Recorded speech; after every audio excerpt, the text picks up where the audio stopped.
오늘 하나님 우리에게 주신 말씀은 사도행전 28장 20절 말씀입니다. 우리 한 목소리로 읽겠습니다. 시작. 이러므로 너희를 보고 함께 이야기하려고 청하였으니 이스라엘의 소망으로 말미암아 내가 이 쇠사슬에 매인 바 되었노라. 아멘.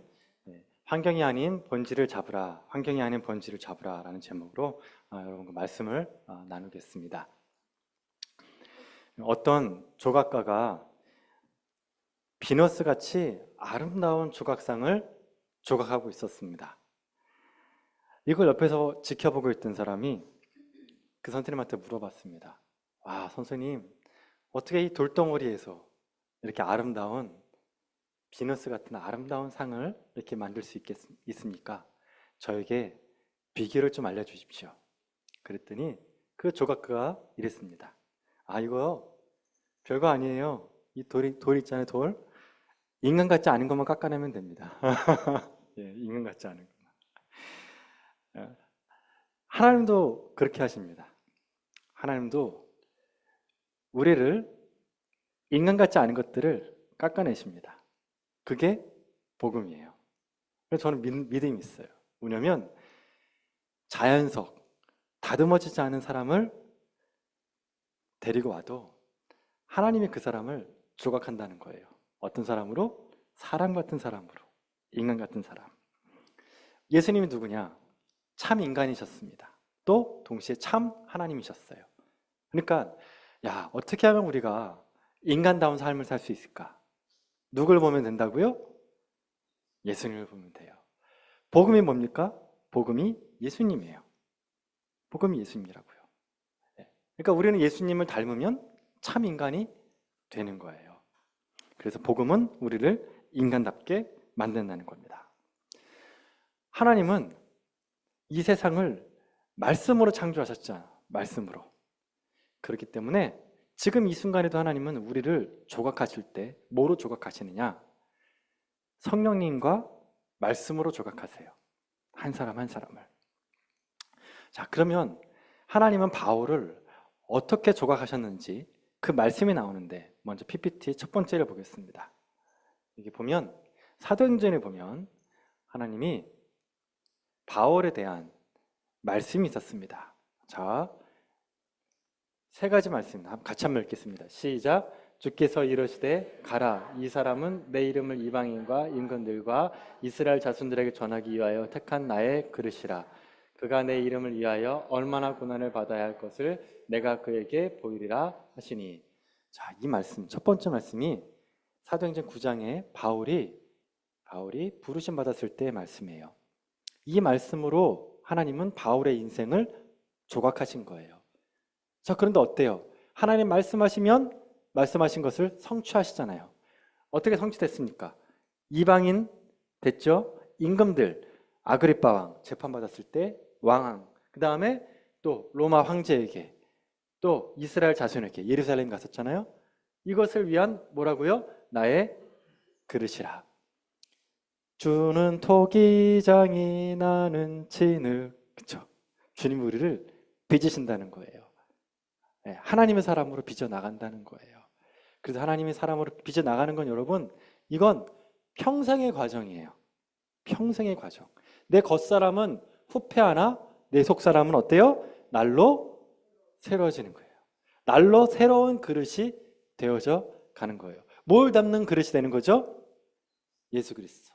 내 안에 계시는 보화를 담을 수 있는. 그걸 다른 말로 하면 참 인간. 그러니까 예수님을 닮아가면 진짜 인간이 되는 거예요. 정말 인간다운 인간이 되는 거예요. 그래서 여러분 중에 주변에 야, 저게 인간이야? 그럼 어떻게 하면 돼요? 예, 이한께 데리고 오면 돼요. 그럼 사람이 되는 거예요. 정말 저는 이걸 믿어요. 인간 같지 않은 사람도 복음에 들어가면 사람이 된다. 하나님은 이 말씀으로 바울을 조각하신 거예요. 또 두 번째 같이 읽겠습니다. 시작. 담대하라, 내가 예루살렘에서 나를 증언같이 로마에서도 증언. 어때요? 이 말씀이 이루어집니까? 안 이루어집니까? 이루어지죠. 또 마지막으로 시작. 바울아, 두려워하지 말라, 내가 가이사 앞에 서야 하겠고. 이 말씀 어때요? 이것도 결국은 이루어진다는 거예요. 말씀하면 이루어진다. 그러니까 우리가 붙잡을 건 뭐라고요? 말씀이에요. 말씀이 내 인생을 조각하는 거예요. 내 계획이 내 인생을 조각하는 것이 아니라는 겁니다. 그래서 여러분, 말씀이 내 인생의 중심에 딱 잡고 있으면 어떻게 되느냐? 원망과 불평이 줄어듭니다.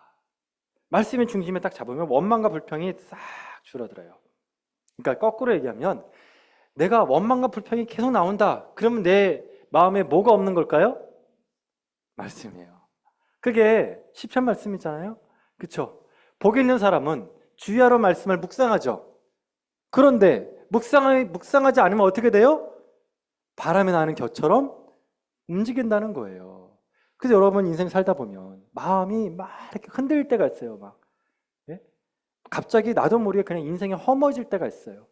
그리고 별거 아닌데 그냥 아무렇지도 않는데 그냥 마음이 막 딱 낙담이 되고 화가 나기도 하고 짜증나기도 하고 내가 왜 살아야 되는지 모르겠고 막 그럴 때가 있잖아요. 그렇죠?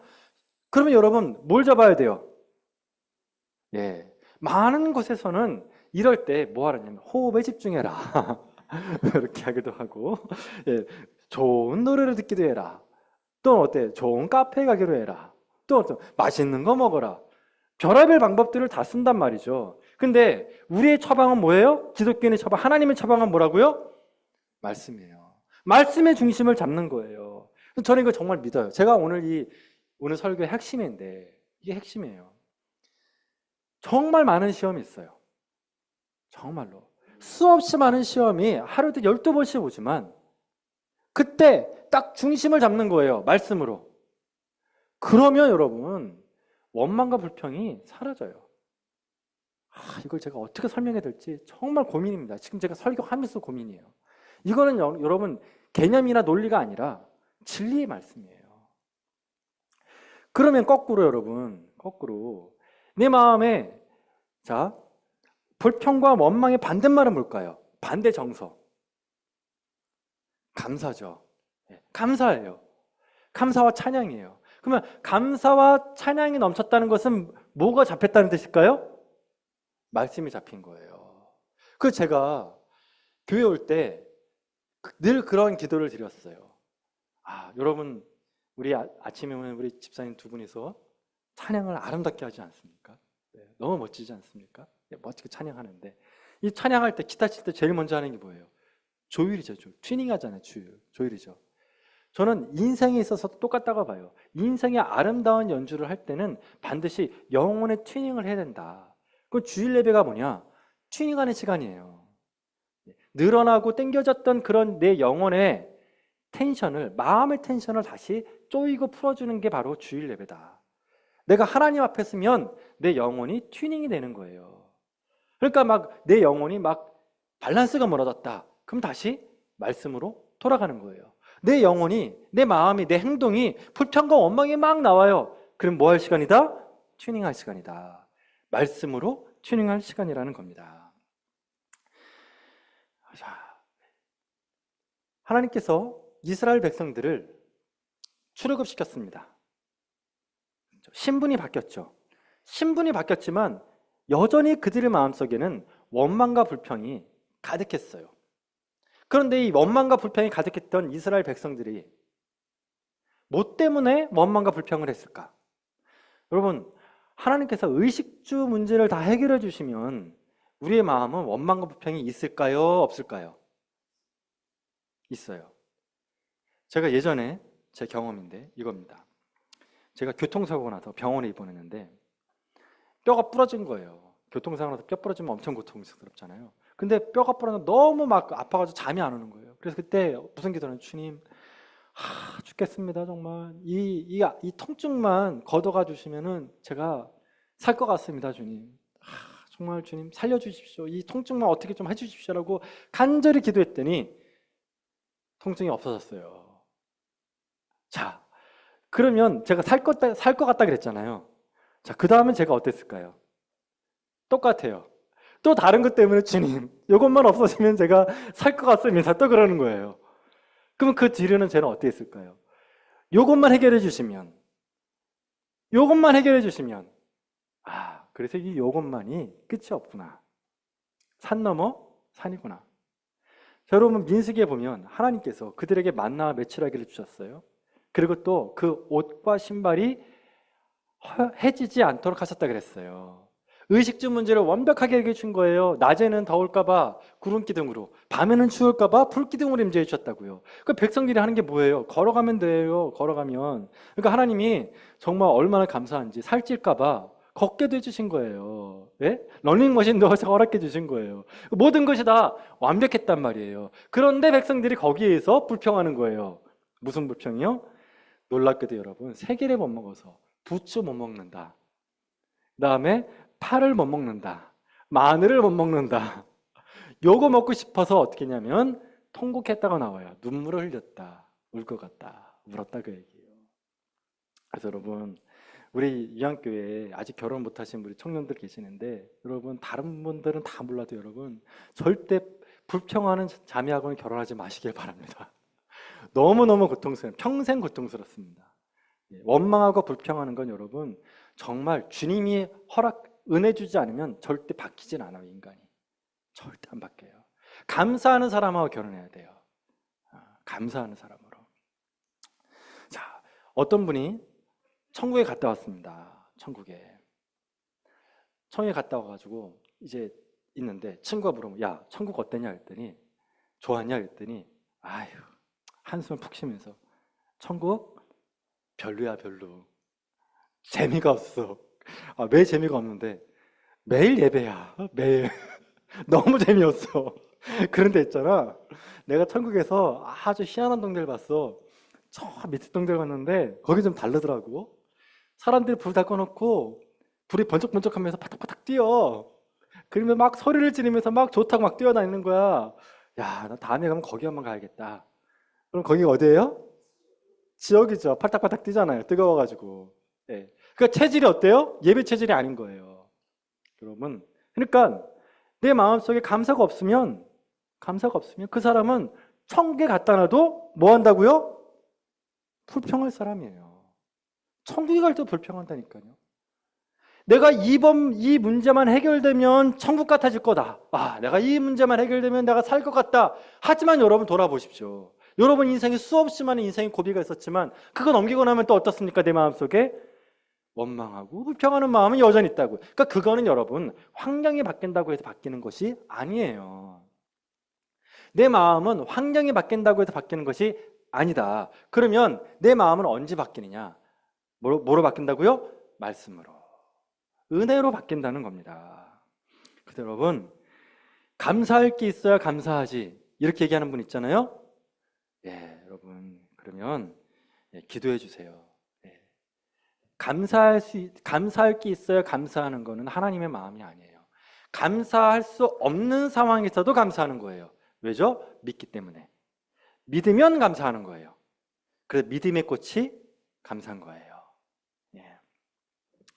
그래서 여러분, 환경이 바뀐다고 사람이 바뀌는 게 아니라 사람을 바꾸는 것은 환경이 아니라 주의 말씀이고 은혜라는 겁니다. 하나님께서는 창세기 1장에 인간과 동물을 창조하셨습니다. 그런데 공통적으로 주신 말씀이 있어요. 인간과 동물에게 공통적으로 주신 말씀. 그게 뭐냐면은 생육하고 번성하여 땅에 충만하라 그랬어요. 그래서 여러분, 이 세상에 있는 모든 동물들은 이 충만한 것에 아주 최선을 다합니다. 그래서 여러분 호주 같은 데 보면은 한 마리만 풀어놓으면 아주 그 호주 전체가 다 어떻게 돼요? 예, 그 동물로 꽉 찬대잖아요. 어마무시해진다잖아요. 동물은 하나님의 말씀에 따라 잘 살아요. 자, 그런데 특이한 게 뭐냐면 하나님은 이 생육하고 번성의 땅에 충만하라는 이 명령 말고 인간에게 또 하나의 명령을 주셨습니다. 그게 뭘까요? 다스리라는 명령이에요. 다스리라. 그러니까 우리를 하나님은 어떻게 창조했냐면은 노예로 창조하신 것이 아니라 뭐라고요? 주인으로 창조하신 거예요. 다스리는 자로, 통치하는 자로 우리를 창조하신 거예요. 즉 그러니까 여러분, 환경에 따라 움직이는 거 있죠. 환경에 따라 내 마음이 움직이는 것은 노예 근성이에요. 그것이 하나님 너무너무 싫어하세요. 환경에 따라 내 마음이 왔다 갔다 하는 것은 노예예요. 이것을 40년 동안 하나님이 훈련시킨 거예요. 여러분, 환경에 따라 마음이 움직이고 환경에 따라 내 행동이 움직이는 사람이 여러분 결과가 어떻게 됐냐? 성경에 보면 그 결과가 좋지 않았어요. 아브라함 보세요. 아브라함이 기근이 나왔어요. 기근. 가나안 땅에 기근이 난 거예요. 그러니까 어때요? 환경이 좋은 곳으로 옮기잖아요. 그것이 어디였습니까? 애굽이에요. 근데 애굽을 갔더니 환경은 좋아졌죠. 근데 거기서 뭘 합니까? 자기 아내를 누이라고 속이잖아요. 그리고 결과적으로 부자가 됐어요? 좋네요. 부자가 됐으니까. 아니죠. 그 부자가 돼서 그 결과 또 어떤 일이 벌어져요? 롯과 싸우잖아요. 예. 그리고 롯에게 물어봅니다. 너가 우리 이제 나누자. 너가 좌하면 내가 우하고 너가 우하면 내가 좌할게. 라고 얘기했더니 그때 롯이 뭐 합니까? 주변을 딱 돌아보니까 소돔과 고모라가 마치 에덴 동산 같고 그 다음에 애굽 땅 같았더라 그랬어요. 그렇죠? 환경이 좋은 곳에 따라 또 갔다는 거예요. 아브라함은 환경이 좋은 곳에 따라 움직였고 롯도 그렇게 했는데 결과적으로는 안 좋았어요. 그래서 여러분 우리는 환경을 잡는 자가 아니라 뭘 잡는 자다? 말씀을 잡는 자다. 그러니까 아브라함이 잡아야 될 건 뭐냐면은 약속의 말씀이 있는 약속의 땅이었다는 거예요. 네. 이걸 하나님께서 아브라함을 훈련시켰다는 겁니다. 여러분도 여러분 환경을 따라가는 게 아니라 말씀을 따라가는 저와 여러분 되기를 축원합니다. 여러분 사도행전을 보면 바울은 어떤 환경 속에도 복음을 전했어요. 그런데 특이한 건 뭐냐면 우리가 사도행전을 계속 묵상해서 알겠지만 가는 곳마다 핍박이었습니다. 여러분 루스드라를 보세요. 그러니까 복음이 됩니까? 하나님 뜻대로 하면 하나님 뜻대로 살면 다 좋아져야 되는데 그렇지 않다는 거예요. 이걸 인정하는 거예요, 그냥. 그러니까 인생은 원래 산 넘어 산이다. 자, 바울이 루스드라에 갔어요. 그래서 날 때부터 안전뱅이였던 사람을 치유합니다. 그랬더니 어때요? 결과는 유대인들이 와서 돌을 던져서 죽이려고 그러잖아요. 근데 돌을 던져가지고 피를 흘리면서 쓰러졌는데 죽은 줄 알았어요. 그 유대인들이 다 흩어졌습니다. 제자들이 갔어요. 정말 죽었나? 이렇게 봐줘. 저 봤는데 어때요? 안 죽은 거예요. 성경에 보니까 바울이 벌떡 일어났대요. 벌떡 일어나서 그 다음날 피가 막 나는데 피 뚝뚝 닦고 그 다음날 또 다른 도시에 가서 전도를 합니다. 자, 두 번째 빌립보에 갔습니다. 이번엔 귀신 들린 여종을 치료해 줍니다. 근데 결과는 어때요? 그 주인이 신고해서 바울을 옷을 벗겨서 때리잖아요. 그리고 감옥에 들어가잖아요. 근데 감옥에 들어가서 바울이 어땠습니까? 거기서 기도하고 찬양했어요. 또 바울이 예루살렘 갔을 때 구타당하죠. 감옥에 들어가서 2년 동안 있죠. 근데 이렇게 특징이 있는데 이런 사건들을 쭉 보면 특징이 하나 있습니다. 그게 뭐냐면 바울이 어떤 태도가 있었냐면 얻어 터지고 감옥에 갇히고 파선이 됐을 때 바울은 단 한 번도 환경을 바꿔달라는 기도를 하지 않아요. 여러분 사도행전 보세요. 바울이 하나님 왜 제가 이렇게 살아야 합니까? 왜 저는 이렇게 고생을 해야 됩니까? 왜 제 인생은 이렇습니까? 자신의 인생을 한탄한 적이 있었습니까?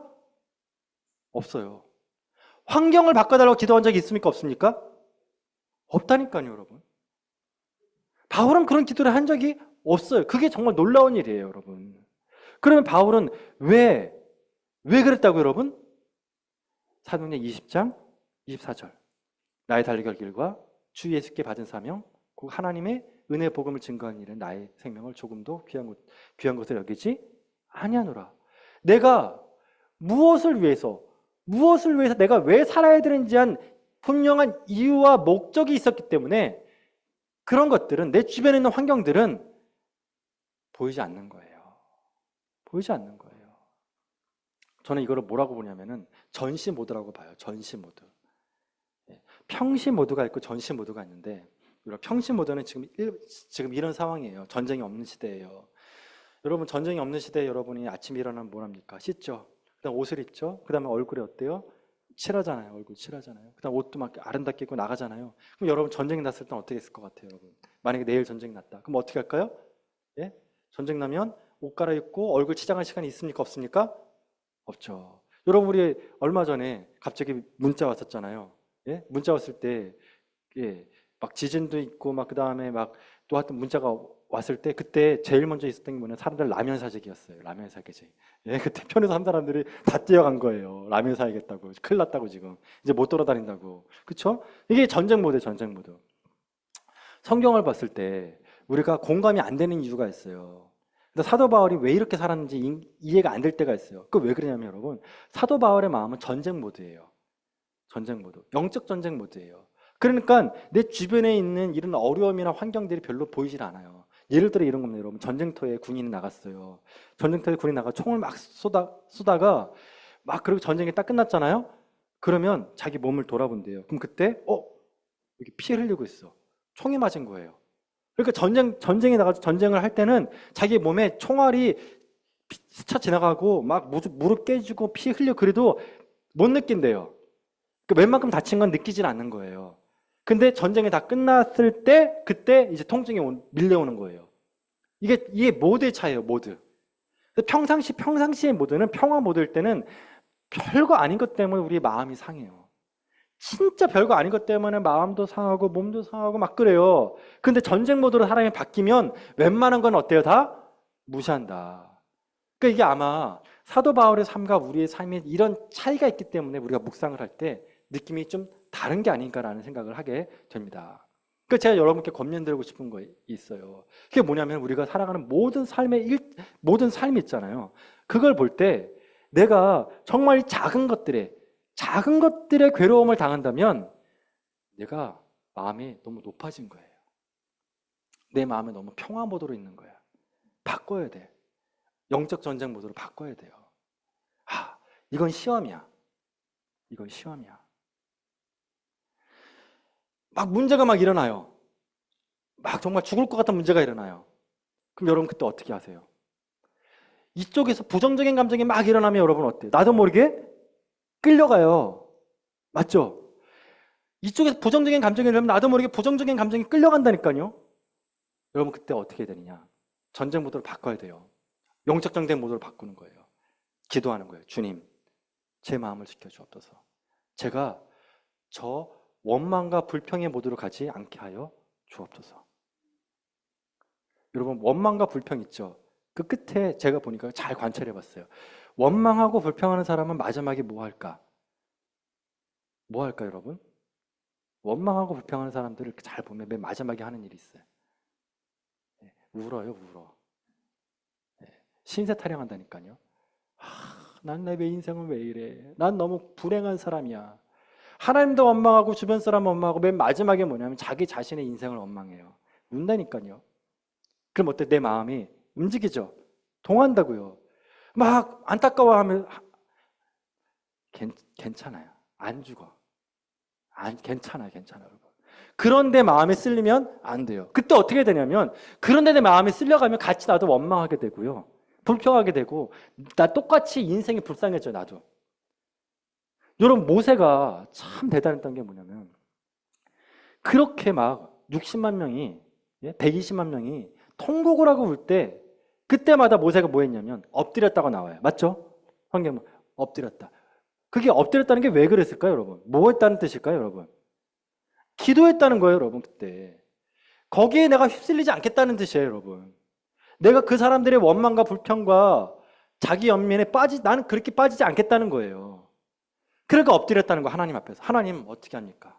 하나님 어떻게? 마음을 무릇 지킬 만한 것부터 뭘 지키라고요? 내 마음을 지키는 거예요. 중심을 딱 잡는 거예요, 중심을. 괜찮아. 그게 뭐 대단해. 뭐 어려운 게 그 뭐 있어. 괜찮아. 마음의 중심을 딱 잡는 거예요. 제가 예전에 어떤 목사님한테 들었던 얘기예요. 어떤 목사님이 계시는데 이제 담임 목사님인데 목회적 위기가 온 적이 있어요. 목회적 위기가. 근데 이 목사님이 이제 그 장로님들이 이 목사님을 쫓아내려고 그 목양실에다가 가둔 거예요. 예. 그 목사님 집에 못 가고 거기서 그냥 계속 있으신 거예요. 밖에 이렇게 있고. 그래서 부목사님인데 그 부목사님이 거기 들어갔대요, 방에. 되게 위기 상황이잖아요. 근데 그 담임 목사님이 코를 걸고 자고 있대요. 그래서 목사님 아, 이거 지금 이러시면 어때요, 지금? 뭐라도 해보세요, 지금. 큰일 났어요, 지금. 난리가 아니에요, 밖에 지금. 목사님 큰일 났어요. 막 흔들게 했다 했더니, 목사님이, 그분이 그랬대요. 아니, 내가 지금 여기서 할 수 있는 게 없잖아. 하나님이 다 알아서 하실 거야. 난 잠이나 잘 거야. 그래서 자더래요. 너무 담담한 걸 보면서, 아, 이게 다르구나. 마음 쓰는 게 다르구나. 여러분, 이렇게 하나님을 믿고 의지하면 담담해져요. 주변이 막 세상이 막 망할 것 같아. 그래도 하나님을 믿고 감사하고 찬양하면 그 사람은 잠은 자요. 잠을 자. 여러분, 이런 돌덩어리 같은 믿음의 사람 되기를 축원합니다. 자, 이제 마지막입니다. 자, 이제 PPT 두 번째를 보여주십시오. 이게 보니까 이게 멜리드죠. 멜리드 섬. 그렇죠? 여기에서 11월 달에 왔다가 한 3개월 동안 이 섬에 갇혀 있죠. 그렇죠? 근데 여기서 어떻게 했다고요? 이 섬에서 가장 높은 사람을 전도했죠. 예. 그 사람이 보블리오예요. 그렇죠? 예. 보블리오의 아빠의 열병을 고쳐줬잖아요. 이질과 열병을. 그래서 아빠가 낫죠. 그래서 보블리오 집 있죠. 요게 이 보블리오의 집 위에 세운 교회예요. 이 보블리오가 나중에 이 섬의 초대 목사님이 돼요. 초대 목사님. 자, 그리고 나서 바울이 이렇게 갔다가 레기온까지 갔다가 그 다음에 이렇게 마지막 항구에 도착합니다. 그리고 여기서 걸어서 어디로 가냐면은 아비오 광장에 딱 갑니다. 아비오 광장. 그랬더니 여기서 뭔 일이 있었냐? 형제들이 마중을 나옵니다. 여기서 형제들은 누구냐? 바울이 로마서를 썼잖아요. 로마서. 그렇죠? 그게 3차 전도 여행 때 고린도에서 쓴 서신서예요. 그 서신서를 이미 로마에다가 보냈어요. 예. 그랬더니 그 로마에 있던 교인들이 그 로마서를 받고, 아, 바울이라는 사람이 이제 곧 오겠구나. 그래서 이 로마에 있던 기독교인들이 여기까지, 아비오 광장까지 바울에게 마중 나온 거예요. 자, 그리고 나서 트레이스 타베레라는 곳으로 가게 되는데, 트레이스, 세 개죠. 예, 세 개의 숙소가 있는 곳으로 가게 됩니다. 그리고 여기서부터 로마로 향해 걸어가요.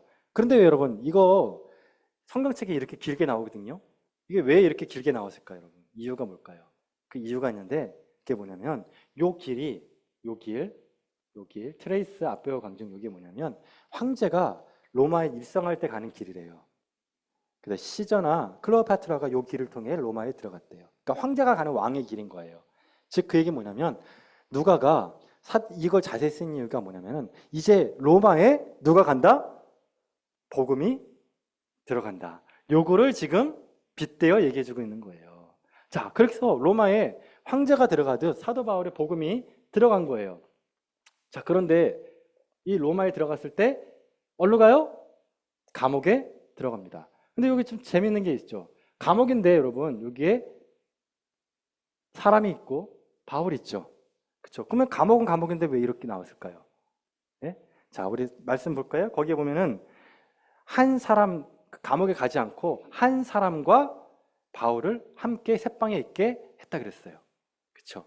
근데 이 말씀이 어디 나오냐면 다음 편 말씀이 나옵니다. 한번 볼게요. 이게 빌립보서 1장 20절부터 21절 말씀인데 같이 한번 읽어보겠습니다. 이게 지금 어떤 말씀이냐면은 바울이 로마에 있을 때, 아까 했던 그 로마 감옥에 있을 때 쓴 내용이에요. 다시 바울이 아까 그 전에 했던 그림 있죠? 한 사람과 같이 묶여 있었던 그 장소, 거기에서 썼던 내용이 바로 이 말씀이에요. 같이 읽을게요. 시작. 살든지 죽든지 내 몸에서 그리스도가 존귀하게 되게 하려 하니 이는 내가 사는 것이 그리스도니 죽은 것도 유익함이라. 자, 그리고 또 하나 말씀을 봐야 되는데 그게 어디냐면 빌립보서 1장 12절 말씀 찾아볼게요. 자, 빨리 한번 찾아볼게요. 빌립보서 1장 12절.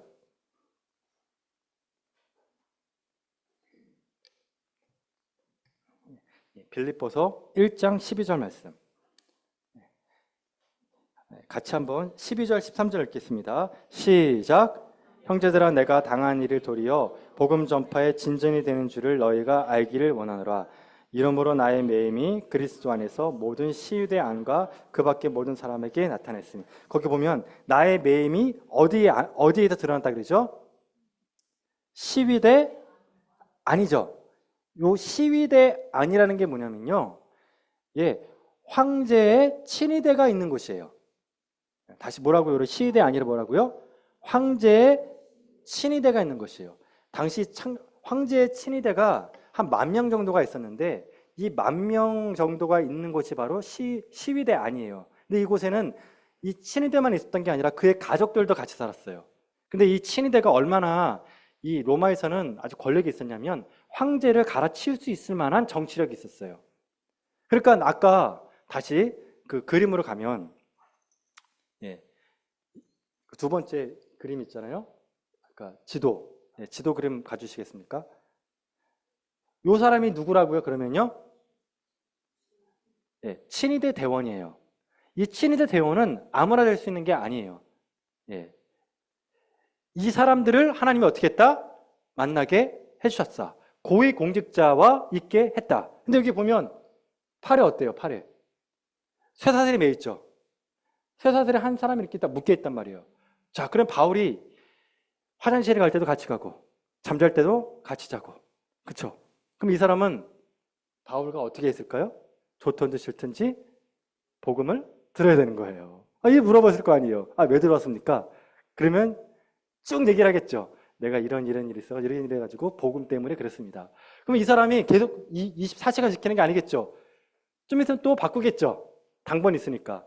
그러면 새 가족이 계속 생기는 거예요. 친위대로. 친위대, 시위대, 그러니까 친위대로 새 가족이 계속 만들어지면서 어때요? 그 10,000명이나 되는 그 모든 사람을 2년 동안 계속해서 전도를 하게끔 했다. 예. 그래서 아까 얘기했던 대로 1장, 빌립보서 1장 12절에 지금 그 얘기를 하는 거예요. 예. 기쁘다, 이것 때문에. 이 일을 내가 당해서, 내가 이 일을 당했기 때문에 어떻게 됐다? 시위대 안에 복음이 전파돼서 나는 너무 기쁘다.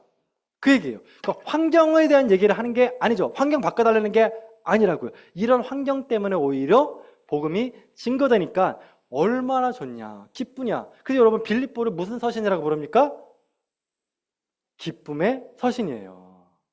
기쁨의 서신. 너무너무 기쁜 거예요, 여러분. 감옥에 들어간 게. 이래서 내가 고위 공직자들에게 복음을 전할 수가 있구나. 너무 기쁘다는 거예요. 그리고 다음 말씀. 그리고 그 끝에 있는 말씀이 이거예요. 예, 이게 지금 그 다음에 했던 바울의 고백인 거예요. 이걸 제가 풀어봤습니다. 좀 쉽게. 같이 한번 읽어보겠습니다. 자, 시작. 내 삶의 목표는 예수님을 드러내는 것입니다. 만약 내가 이 일을 위해서 살아있으면 가능한 일이라면 나는 살 것이고 죽어야만 가능한 일이라면 나는 죽을 것입니다. 왜냐하면 예수님은 내 삶의 전부이기 때문입니다. 예, 요거를 이렇게 풀면 이렇게 되는 거예요. 그러니까 환경이 중요한 것이 아니라 나에게 주어진 사명, 이것이 나에게 전부다. 이거면 내가 뭐든지 될 수가 있다. 이게 그 다음번 말씀, 다른 말씀. 내가 부자도 될 수 있고 가난해질 수도 있고 능력일 수도 있고 내가 낮아질 수도 있고 내가 뭐든지 주 안에 내가 그리스도 안에서 내가 모든 것이 될 수가 있다. 환경을 넘어설 수가 있다는 거예요. 환경을 넘어설 수 있다. 그것이 바로 사명 말씀이라는 거예요. 그래서 여러분 말씀보다 더 큰 환경은 없어요. 여러분 환경이 최악일 때 뭘 잡으면 된다고 여러분? 말씀을 잡으면 된다. 그러면 된다는 거예요. 이것이 오늘 저와 여러분에게 주신 하나님의 말씀입니다. 자, 이제 결론입니다. 그러고 나서 17절부터 다시 사도행전 28장 17절부터 20절 말씀에 보면 17절 말씀 보겠습니다. 28장 17절. 며칠 후에요, 여러분. 사흘 후, 우리로 3일.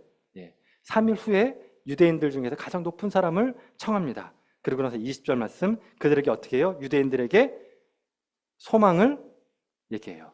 그러면 얘기하죠. 쇠사슬에 매인 바 되었도다. 이 소망 때문에 내가 쇠사슬에 매인 바 되었도다. 오히려 내가 이렇게 매인 것은 소망 때문이야. 소망 때문이야. 여러분, 우리가 그렇게 살았으면 좋겠습니다. 우리 같이 이제 통성으로 한번 기도하겠습니다.